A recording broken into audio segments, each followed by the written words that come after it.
Good morning, everyone. Welcome to our midweek devotional time at University United Methodist Church in Baton Rouge. My name is Karen Milioto, and I'm the Director of Discipleship and Formation at the church, and I'm super excited to be here with you today, wherever you are. So we are coming to the end. This is our final week of our creativity series at the church. We've been doing this every week of summer, looking at a different kind of concept or struggle against living out the creative vocation that's within us all as those who bear the image of God in the world. And we've had a lot of really different interesting perspectives and voices in the conversation. We've heard from guest speakers like Mickey Shannon. This last Sunday we heard from Reverend Ann Sutton, who gave a really cool, very, very funny, but also very, very thoughtful and provoking and compelling sermon. And if you missed it, I would love to invite you just to go back and check it out. You can find it on our YouTube or our Facebook pages. It's really good.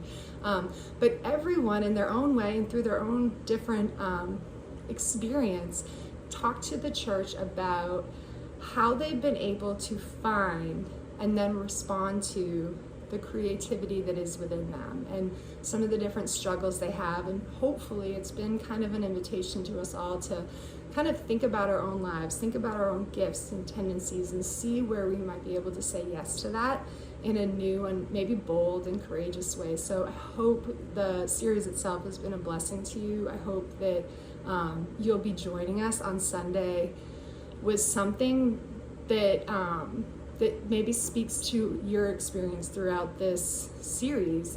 We're going to have a church-wide wonder walk, which is a term that we've lifted from the book that some of you read along with the series called It's Not Recapturing Wonder. Which one is it? The Gift of Wonder. So the Gift of Wonder had this concept of a wonder walk where you walk around and kind of find things that inspire you. And we're going to try to do that with your work, with the things that we've made throughout the series together, whether that was in some of the different learning experiences we had or at home, or maybe it was through some of the writing prompts or activity prompts in our devotional guide, which is still available online if you want to check that out too on our website. But just this Sunday in the Sunday school hour, come and join us. If you don't have anything, come and see. If you do have something you want to share, bring it and prop it up somewhere. I can help you, and let's see together what we came up with, what we saw, what we heard, and what really touched our hearts, and hopefully is operating as an inspiration for the season ahead. And that's kind of where we are all right now. Is there is a blank page before us. That's been kind of the concept that shaped this whole series. Is there is a blank page, and it is our lives. So if you're a writer, maybe that's an empty sheet of paper. If you're a painter, maybe we think of that like an empty canvas. I grow flowers. If you are arranging flowers, what are you gonna do with the empty vase that is your life? Or maybe you're a gardener.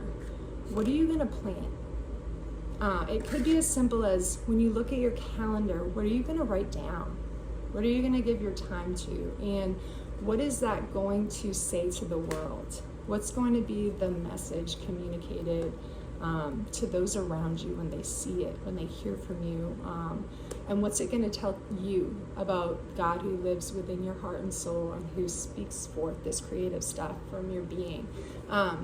So it's a wonderful question to kind of sit with, and I hope we've given you a lot of tools and information to continue to think about it and listen to that question of the blank page and see where it leads you, and to let it kind of build a sense of responsibility, because it's a wonderful thing to be given a blank page of this day, a blank page of the next moment, a blank page of the next year. We don't know, but just a blank opportunity to do something that is not yet being done in the world, to say something that hasn't yet been said, to paint something that hasn't yet been produced, and to remove all of the layers of expectation of what that should look like and what that should be. Don't should on yourself in this. I actually picked up watercolors over the winter just because there wasn't much else for me to do because it was so cold out, and I like to be outside gardening, and I just couldn't.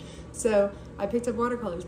I'm horrible at it. It's really like on a scale of 1 to 10, I'm like a 2 maybe, after a lot of work, but that's not the important part. The important part is saying yes and trying to do something that conveys a sense of beauty, even if it wouldn't be beautiful to other people's eyes. So that's the invitation. I hope you take it in some form, whatever that looks like, and also you're inspired by it and that you find a sense of courage and possibility embedded into that. So please join us this coming Sunday. We are going to hear our final sermon from Reverend Todd Rossnagel. If you've never heard him preach, he's fantastic. And we're going to just close out with that and then the Wonder Walk at 9:45. So please join us. If you have any questions about it, reach out to me at karen@universitymethodist.org. I would love to help you if I can. And I just hope that you are moving into this fall season. I know a lot of our kids are going back to school in the next week or two. A lot of us are kind of paring down our vacation time and our relaxation and kind of looking to the season ahead. Look at the season ahead as a blank page. What are you going to make of it? Is it going to be true to who you are, true to who God is? Is it going to be something beautiful? Is it going to be something good? So have a wonderful day. Thanks for joining us. I hope to see you soon. Take care.